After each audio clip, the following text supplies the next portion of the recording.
విశాఖ గాజువాక ఈరోజు ఉక్కు సత్యాగ్రహం అనే తెలుగు సినిమా రిలీజ్ సందర్భంగా గాజువాక శ్రీ కన్యా థియేటర్ వద్ద ప్రేక్షకుల హడావిడి. ఈ సినిమా తిలకించడానికి వచ్చిన చలసాని శ్రీనివాసరావు, నటీనటులు పల్సర్ జాన్సీ, పరిరక్ష పోరాట కమిటీ సభ్యులు, స్టీల్ ప్లాంట్ కార్మికులు. ఉక్కు సత్యాగ్రహం సినిమాని నిర్మించిన సత్యారెడ్డి గారు, ఆయన దర్శక నిర్మాత, ముఖ్యమైన నటుడు కూడా ఆయన చేశారు.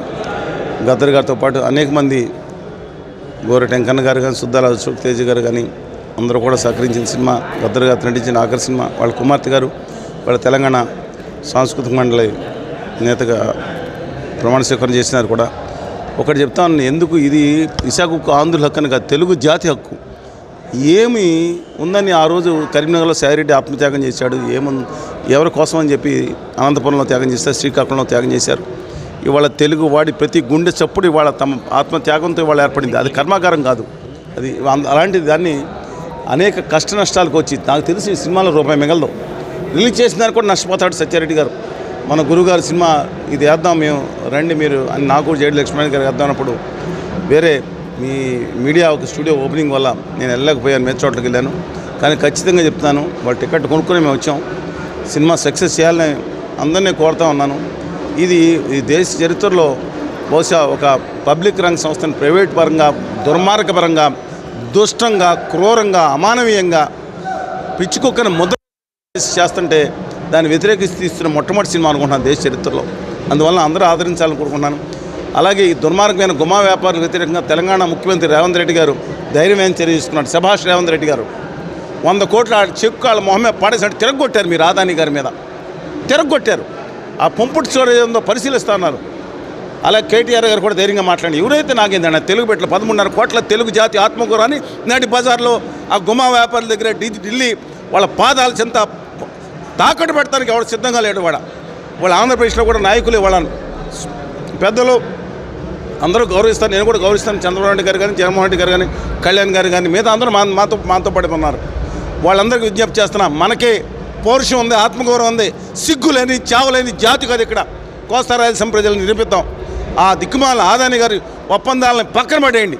దానికి వాళ్ళకి విశాఖపట్నం స్టీల్ ప్లాంట్ ఏదైతే ఉందో దానికి నాంది కావాలి. గంగవరం పోర్టులో ప్రభుత్వ వాటా ఏదైతే ఉందో సిగ్గు ఉంది కాబట్టి మనకి తిరిగి రద్దు చేయండి. దుర్మార్గమైన న్యాయంగా జరిగిన ఈ గంగవరం పోర్టు లేదా విశాఖపట్నం పోర్టు కోసం నిర్వాసితులు వాళ్ళు బయట ఉద్యమిస్తున్నారు. ఎవరి కోసం ఇస్తాడు? ఆదాని గారి మామగారి కోసం, ఇంకోటి కోసం. రైతులు ఇచ్చారా భూమి? తరతరాలకు వస్తున్న వాళ్ళ భూమి ఇచ్చింది ఎవరి కోసం ఇచ్చాడు? నా తెలుగు ప్రజల కోసం ఇచ్చారు. వాళ్ళు గుర్తుంచుకోమని చెప్పి కోరుతా ఉన్నాను. ఈ సింగరేణి హక్కు ఎలాగ తెలుగు ప్రజల హక్కు, విశాఖ హక్కు కూడా మొత్తం తెలుగు ప్రజల హక్కు అని మనం చేస్తున్నాం. సినిమా సక్సెస్ చేయాలి. దాంట్లో చాలా కష్టపడే వాళ్ళు కండక్టర్, ఇక్కడ చేసిన కండక్టర్ కూడా, వారికి అలాంటి వాళ్ళ సామాన్యులు కూడా, ఇక్కడున్న మా ప్రజా ఉద్యమ కార్మిక నాయకులు కూడా దాంట్లో నటించారు. సినిమా సక్సెస్ చేయాలని కోరుతా ఉన్నాను. ఈరోజు గాజువాకలో విశాఖ ఉక్కు ఆంధ్రుల హక్కు అనే సినిమా రిలీజ్ అవ్వడం చాలా ఆనందంగా ఉంది. ఎందుకంటే ఇలాంటి సినిమాలు రిలీజ్ అవ్వాలంటే చాలా కష్టం. ఎందుకంటే భారీ బడ్జెట్లతో ఉన్న సినిమాలు, లవ్ స్టోరీలు, లేకపోతే క్రైమ్ థ్రిల్లర్ స్టోరీలు ఇలాంటివి మాత్రమే రిలీజ్ అవుతాయి. ఇలాంటి సినిమాలు జనాలు ఆదరించడం చాలా తక్కువ. కానీ విశాఖ ఉక్కు ఆంధ్రుల హక్కు అనే నినాదంతో ఈ సినిమాని తీసుకొచ్చిన సత్యారెడ్డి గారు, డైరెక్టర్ గారు, ప్రొడ్యూసర్ గారు, అలాగే హీరో కూడా. మరి ఆయన ఈ సినిమా తీయడానికి మరి ఏ దేవుడు ఆయన దగ్గరికి వచ్చాడో మరి తెలియదు. మెయిన్ ఈ సినిమాని తీయు అని చెప్పింది మాత్రం మన గద్దర్ గారండి, స్వర్గస్థులు గద్దర్ గారు. అది ఆక సినిమా కూడా ఆయనకి. ఆయన చెప్పడం బట్టి ఈ సినిమా బయటికి రావడం జరిగింది. అది మన విశాఖపట్నం పేరు తెచ్చిన విశాఖ స్టీల్ ప్లాంట్ కోసం తీయడం చాలా గర్వంగా ఉంది. దయచేసి అందరూ చూడండి, సినిమాను ఆదరించండి. ఎందుకంటే ఇది వాళ్ళ సినిమా, వీళ్ళ సినిమా కాదు, ఇది మన సినిమా. ధన్యవాదాలు. ఐఏఎస్ కవితగా పాత్ర ఉందండి. ఒక పోలీస్ ఆఫీసర్గా నేను కూడా స్టీల్ ప్లాంట్ కార్మికుల వైపు ఉండకుండా వాళ్ళని కొట్టడం అలాంటిది ఉంటుంది. తర్వాత స్టీల్ ప్లాంట్ కోసం నిజాలు తెలిసి వాళ్ళ కోసం ఉద్యమం చేసే నాయకురాల్లాగా నాకు క్యారెక్టర్ ఉందండి. దయచేసి అందరూ చూసి బ్లెస్ చేస్తారని మనస్ఫూర్తిగా కోరుకుంటున్నాను. ధన్యవాదాలు.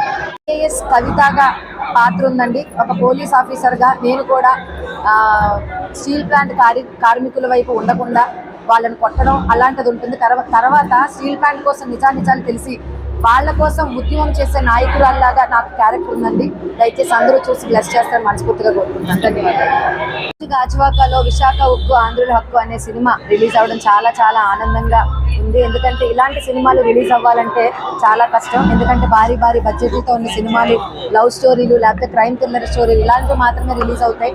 ఇలాంటి సినిమాలు జనాలు ఆదరించడం చాలా తక్కువ. కానీ విశాఖ ఉక్కు ఆంధ్రుల హక్కు అనే నినాదంతో ఈ సినిమాని తీసుకొచ్చిన సత్యారెడ్డి గారు, డైరెక్టర్ గారు, ప్రొడ్యూసర్ గారు, అలాగే హీరో కూడా. మరి ఆయన ఈ సినిమా తీయడానికి మరి ఏ దేవుడు ఆయన దగ్గరికి వచ్చాడో మరి తెలియదు. మెయిన్ ఈ సినిమాని తీయు అని చెప్పింది మాత్రం మన గద్దర్ గారండి, స్వర్గస్థులు గద్దర్ గారు. అది ఆక సినిమా కూడా అయింది. ఆయన చెప్పడం బట్టి ఈ సినిమా బయటకు రావడం జరిగింది. అది మన విశాఖపట్నం పేరు తెచ్చిన విశాఖ స్టీల్ ప్లాంట్ కోసం తీయడం చాలా గర్వంగా ఉంది. దయచేసి అందరూ చూడండి, సినిమాని ఆదరించండి. ఎందుకంటే ఇది వాళ్ళ సినిమా, వీళ్ళ సినిమా కాదు, ఇది మన సినిమా. ధన్యవాదాలు.